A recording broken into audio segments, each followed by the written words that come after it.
This is the ultimate guide to the Eidolon mod, so let's get started. The first thing you want to make is the Ars Ecclesia, and it's basically a book and a piece of rotten flesh, but we're going to want to actually do a few things with this book once we get it. So let's pretend I've just made that. Here's our Ars Ecclesia. Now when we look in it, most of the book is unlocked and it's really beautifully chaptered. So there's a few different things in Eidolon that you can do. There is going to be rituals we're doing. There's Artifice, which adds all these cool kind of gear pieces and weapons, etc. I'd say that's where the best part of the mod is. We have altars, which are going to unlock mystical signs and some spells as well. But this part of the mod isn't fully completed, I must say.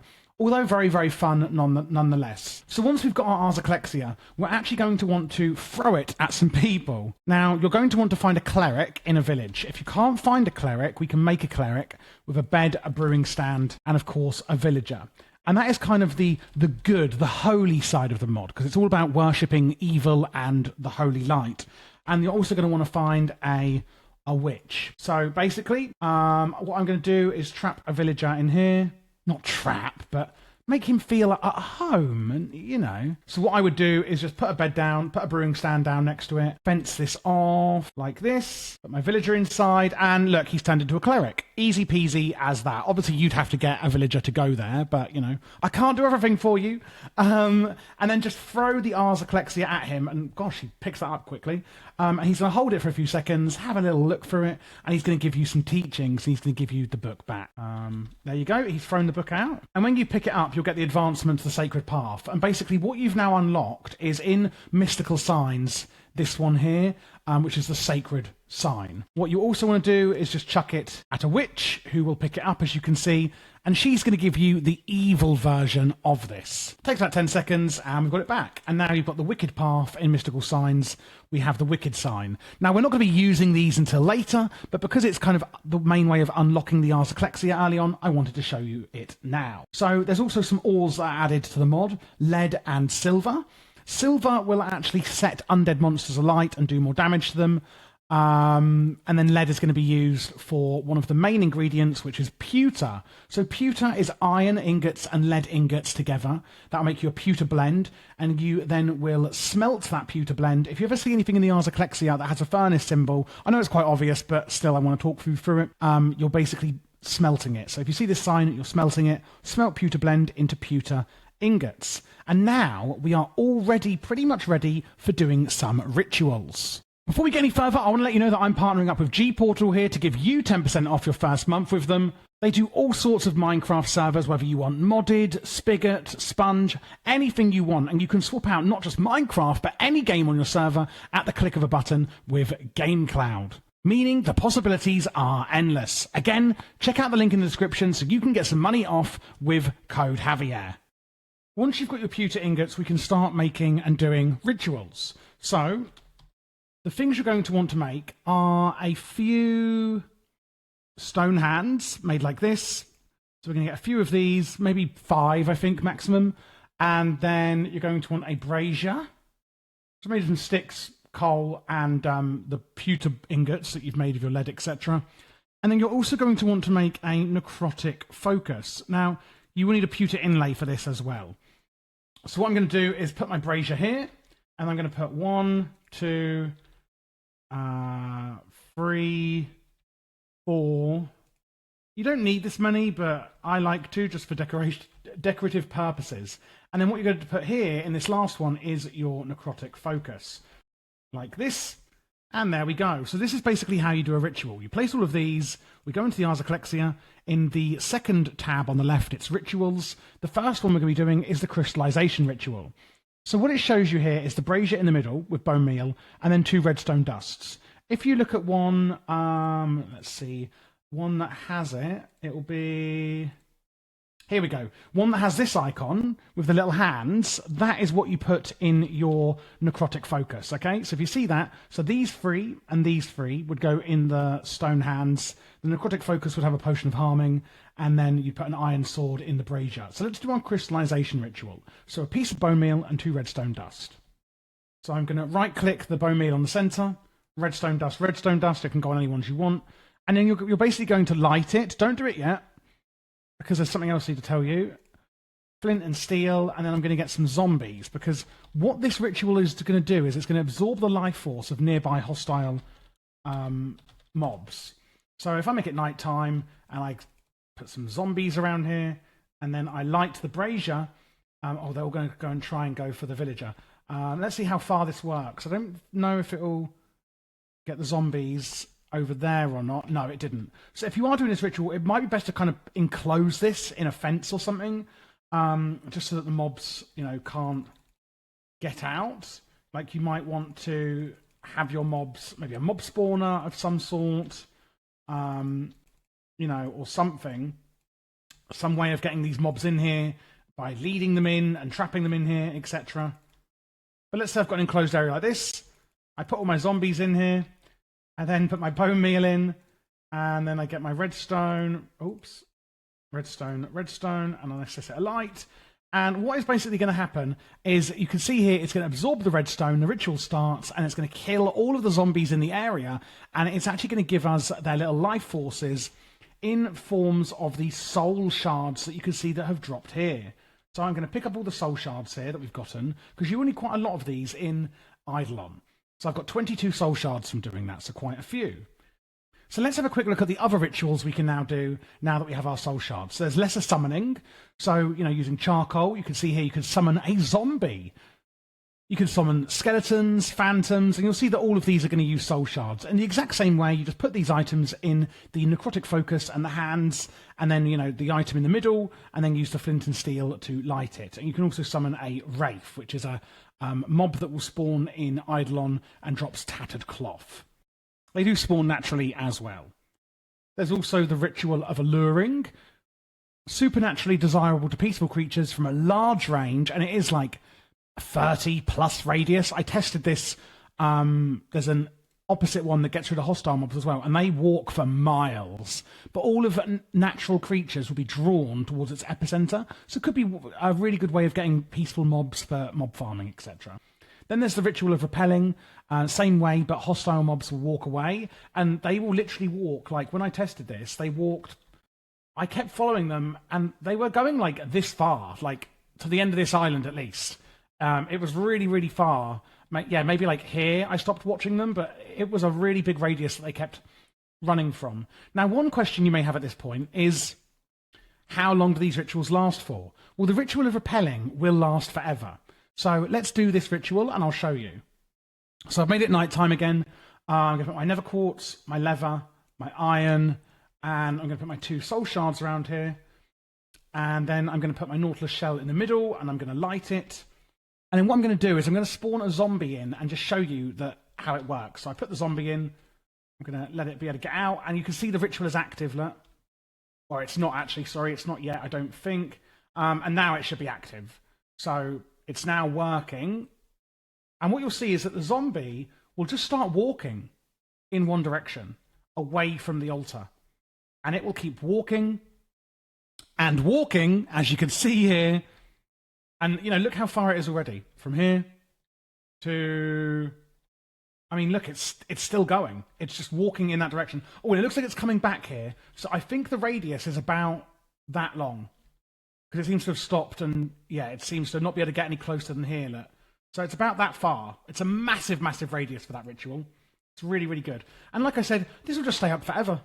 So you could just put this around your base if you want and have it like that. There's the ritual of deceit. Those who practice dark arts may find themselves attractive scrutiny. The ritual of deceit serves to defend one's reputation, causing villagers to forget transgressions against them. So keeping your reputation high with villagers. Time rituals. Ritual of daylight. Use it at night time. It'll make it daytime. Moonlight. Use it in daytime. It'll make it nighttime. Ritual of purifying will purify any nearby zombie villagers, restoring them to their uncorrupted forms. Sanguine items. Basically, there's a lot of items you can make that are really cool in Eidolon or Eidolon. The Sword of Sapping, for example, will do wither damage. The Sanguine Amulet is interesting. It stores regenerated health, accumulated while the user is at full health, and heals the user from this store when they are hurt.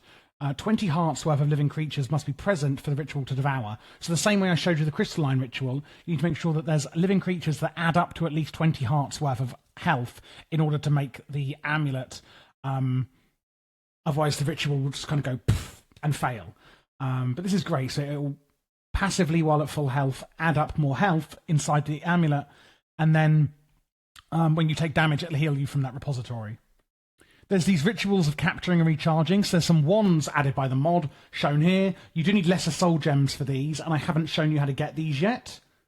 The ritual of capturing allows you to capture the soul of undead creatures around the brazier, binding them to the summoning staff. That will need to stay on a necrotic focus, so you put your staff on a necrotic focus, and while the mobs will need to be weakened to a third of their total health for the ritual to work. So I put some mobs in here, weaken them to a third of their health, put my summoning staff in the necrotic focus, and then I can use it to summon mobs as I please. I obviously haven't shown you the wand either. And then there's the ritual of locating, allows the user to fill a map with the position of the nearest structure of a specific type. This specific ritual will locate one of the fabled catacombs taken over by necromancers, which is a dungeon added by the mod. So some of the rituals I showed you here did need a few items, mainly that of a soul item. So you're going to be making these things in the Crucible. The Crucible can do quite a lot of things, as you can see here, and it has multiple different steps. So first thing, let's explain how it works. If you see multiple steps here, then, I'm going to say it sounds silly, this is step 1, you add these items in. Step 2, you add this item in, and then you see this little brown icon with the arrow around it. It's meaning stir. And some of them you'll see stir twice. So to make the magician's wax, for example, which is an item we'll be needing later, you add in a calx of end, then you wait, add these in, wait, add that in, stir, stir, and you get the magician's wax. So let's do a really easy one to start with. Let's do the calx of end, needing an ender pearl and some enchanted ash, which is made by brewing up some bones. Of course, we need to actually make the crucible, so let's just do that, but it's very simple. It's just literally pewter ingots. Now, this will require heat and water. A campfire is fine. Netherite that's been lit will be fine. I like to use a campfire. And what I always do when using these things, I always put slabs around just because, you know, it's just, you can kind of throw stuff in a lot easier with slabs. And water as well. Now, the annoying thing about this, I must admit, is that you have to be really quick when throwing things in. So what's the first thing we want to make here? So if you go to Artifice, you can see, you know, tallow, which you get by just smelting up rotten flesh. And then you can use that tallow with string to make some candles. And then you can use arcane gold nuggets to make a candlestick. Arcane gold is a 2-step process. So I'm going to show you how to make arcane gold. 2 redstone dusts and a soul shard, and then 2 gold ingots. So we've got our soul shards, etc. No stirring needed. So I'm going to throw in my 2 redstone dust, 1, 2, and my soul shard. And what we should see here is that, yes, the water has turned colour. And now I can throw in my gold ingots, 1 and 2. And the water should change colour again. And absolutely nothing has happened. So maybe I was too slow here. So let's try again. So, like I said, you have to be actually really quick with this. It's a bit too quick. 1, 2, and 3. I've dropped all of that in. It then turns gold, and I go 1, 2 with my gold ingots, and out pops the enchanted gold. So do you see how quick I had to be there? I think it's about a second or 2 seconds you have to throw your stuff in. So just showing you one more time. Redstone dust, soul shard. Throw them in really quickly. And I pulled them back out. 1, 2, and then there. It's easy if you get a dropper, you know, or something like that, because you can do it wrong. You see here, I picked the items up, and now it's all messed up, and the water will just disappear if it's done wrong. So you do have to be really quick. So again, redstone dust, soul shard, kind of step back, and it goes gold, and then drop in gold ingot, and it does have to be exact. It really does have to be exact. You can see I've done it wrong here because I put in 3, and now it's changed a different colour, and again it's gone out. So you have to be really, really exact with this. But that is how you make arcane gold. To stir it, you just use an empty hand. So I could put 2 gold ingots in here, so that'll do anything. And I can stir it, as you can see, 1 and 2. You just right-click with an empty hand once it's changed colour to stir the mixture. So when you see in here, you would put in your zombie heart and rotten flesh, wait for it to change colour. Then you would put in 2 bone meal and wait for it to change colour. And then you stir it once and stir it twice, change colour, and then add in the charcoal, and you'll get Essence of Death, for example. And that is how you use the Crucible. We can use the Crucible to make a lot of things in Eidolon. We can make magic ink, magician's wax, things like that. You know, you can even make leather by using enchanted ash and rotten flesh. So it could be used to transmute and also make a lot of other items. If you're not sure what you can make with it, just click in your inventory with JEI installed and press U over the Crucible and click the Crucible icon, and you can flick through the pages of what you can make. The next thing we're going to want to make is the altar, and this is where the mod really gets good. So you're going to need 6 wooden altars, 1, 2, 1, 2, 1, 2, and it will turn into this big table basically. You then need a straw effigy, and you put it on here like that. And then I'm going to get a flower pot, etc. And in fact, before I show you that, what you want to basically go to is Theurgy tab. And you can see it says altars, which I've just showed you, and the straw effigy. There is also a stone altar, which is the better version.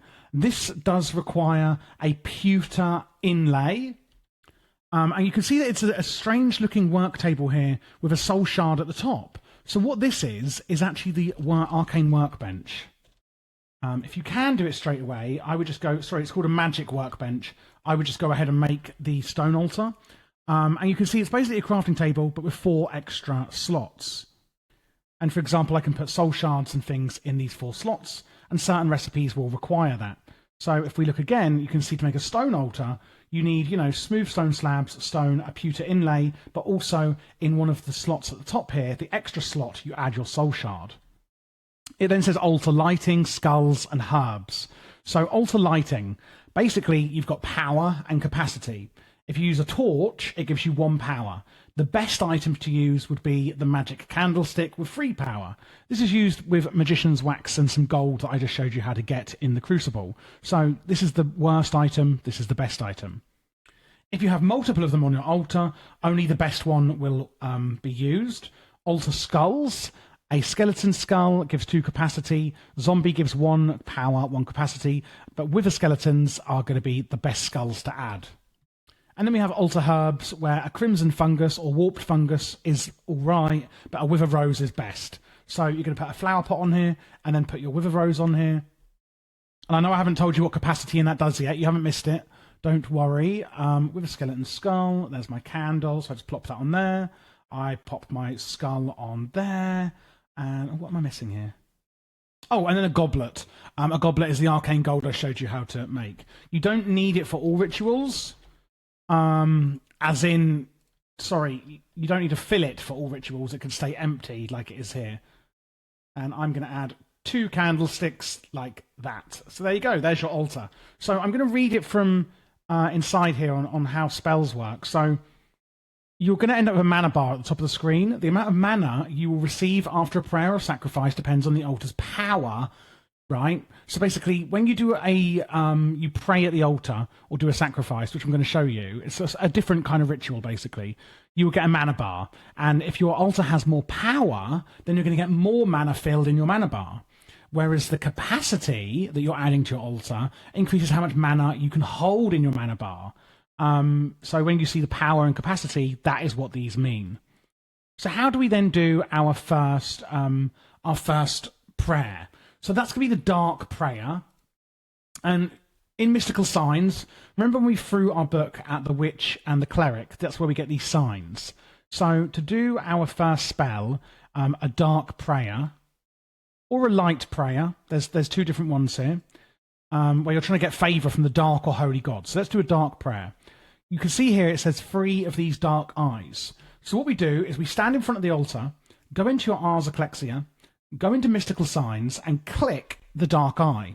What you'll see is that a dark eye has appeared. Click it again, and click it again.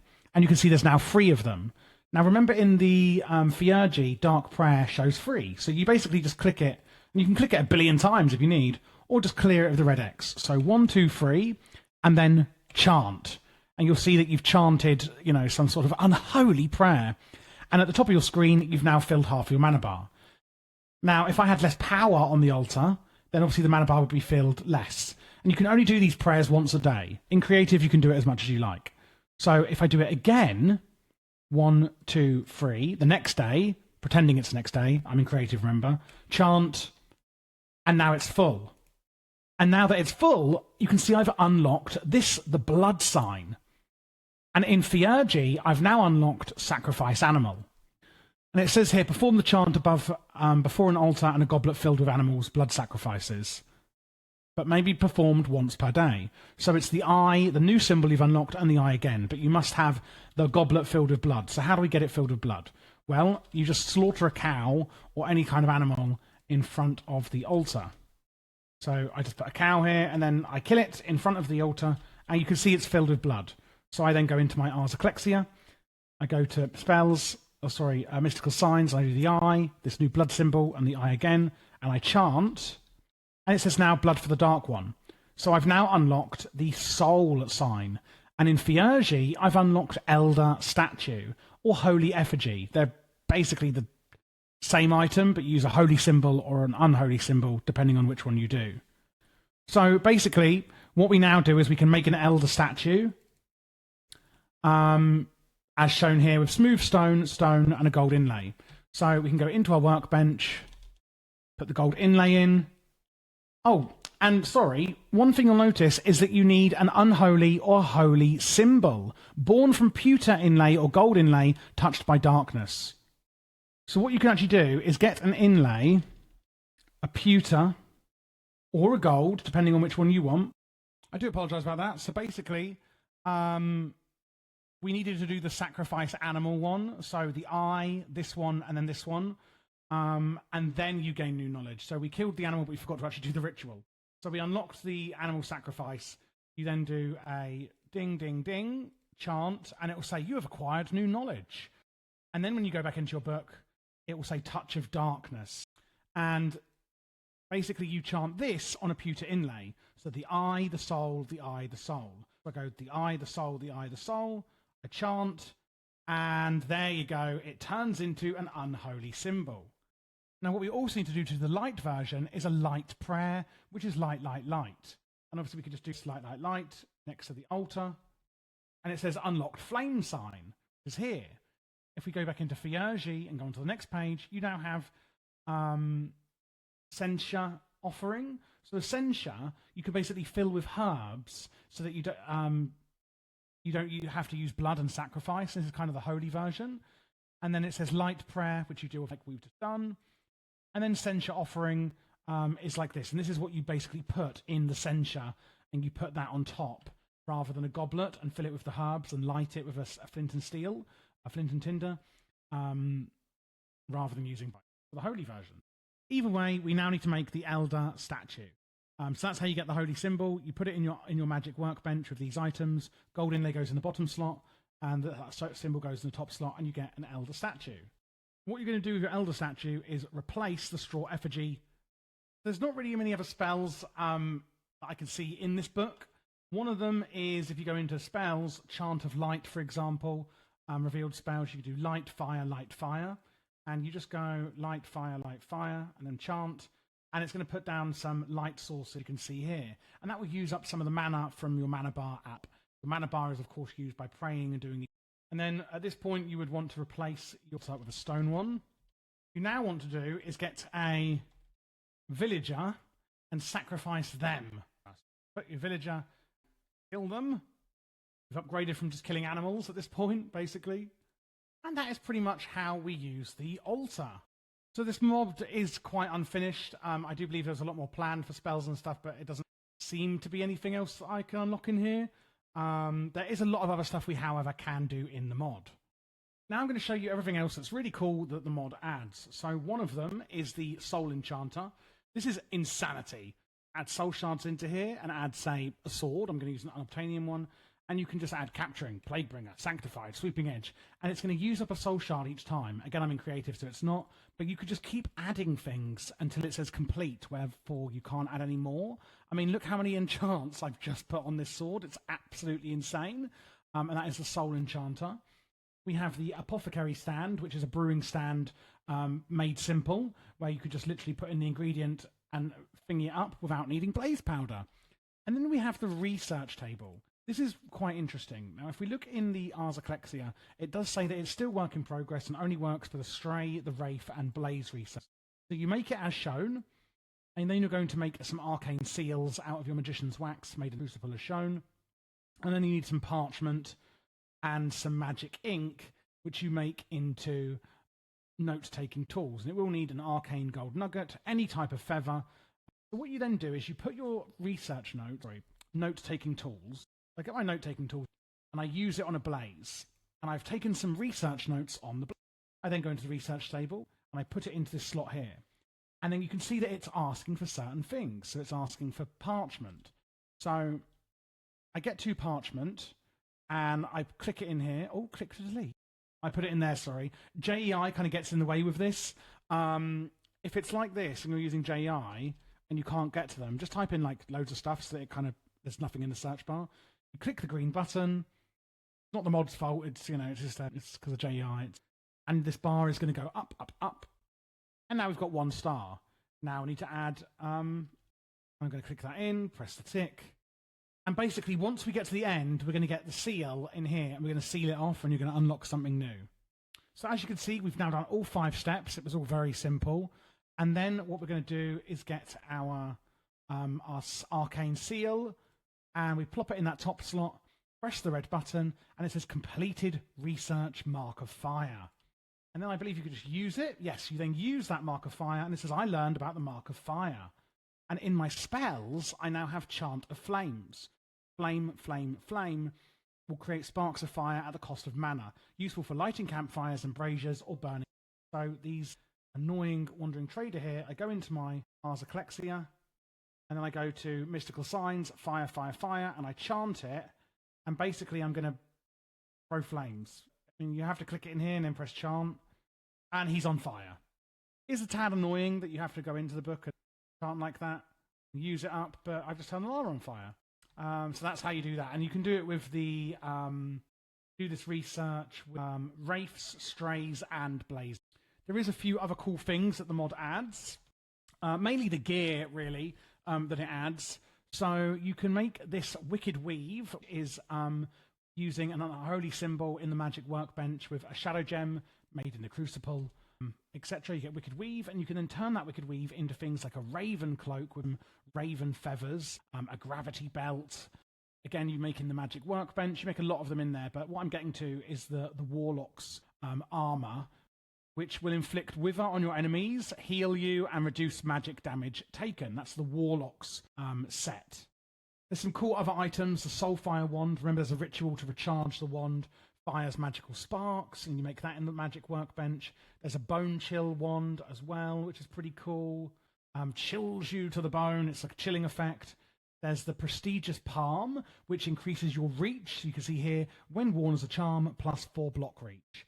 And a lot of these do tell you what they do. Mind shielding plate. The glass hand will double your damage, but you take 5 times more damage. And if you're wondering what these things do, you can go into Artifice, and it tells you all about the different items. So I would just look through here and see which ones you get. Some really important and cool ones are the Reaper Scythe. When you use this on an enemy, you will actually get the crystallized soul shards without having to do the ritual for. But all of these different items it adds are in here. The Archangel Sight, the Summoning Staff, which I showed you earlier. The Raven Cloak will actually let you fly. Few things like that. Really cool items in here. There are also ravens. If you're thinking, how do I get a raven feather? Well, you can tame them with beetroot seeds, and they drop raven feathers while flying around. So they'll just passively drop them. And there's also slugs that are harmless and can be bred with pumpkin seeds, and they drop slime balls. You can also summon them using a feather and a soul shard. If you want to get raven feathers and you can't bother going out and finding them, you can do a summoning ritual. Only other item I haven't really shown you is the rare flora. You can make a planter here, as shown, and that's how you can grow your rare plants. Basically, the Affame is a ritual knife that deals extra damage to mobs, to ender mobs, and have higher chances of better drops, and it can also be used to harvest special plants. So to get these plants, you basically hit vines and lily pads and ferns and white flowers. Affame seed, which you put in a planter here, and it grows the Affame knife to harvest it. and that's used in a few. And that's pretty much it, guys. That is everything you need to know in the Eidolon mod. It's not a fully finished mod, but there's some really useful items in here, like the Soul Enchant. The research table and the spells are quite cool to carry stand without having to blaze powder, etc. You know, and the summoning can come in handy, especially these kind of rituals that repel mobs, etc. I hope you did enjoy the video. Click that subscribe button if you did, and of course leave a thumbs up. If you're looking for other mod guides, I do a hell of a lot on this channel. My actual goal on this channel is to complete every major mod in the entirety of Minecraft for Forge, Fabric, etc. If you look at my channel, I have a tech mod shelf, a magic mod shelf, a utility and standalone mod shelf, so ones that aren't in playlists. I also have now mod pack guides as a shelf. So at the moment, I am live streaming through RLcraft, and you can get that, of course, on my lives. I live every Wednesday and Saturday, and you can always see when the next scheduled stream is. And I play through the mod pack, and then I will also do separate guides on that mod pack. So if you are looking for specific mod packs, or you just want to come along and ask me some questions or hang out, you can also do that there. Do also just use the search bar if you are looking for a specific mod. And if you'd like to play with me, the mod pack that I do live stream, I do from our Patreon server, which of course you can join down below, which would massively support the channel, but also gets you access to things like that.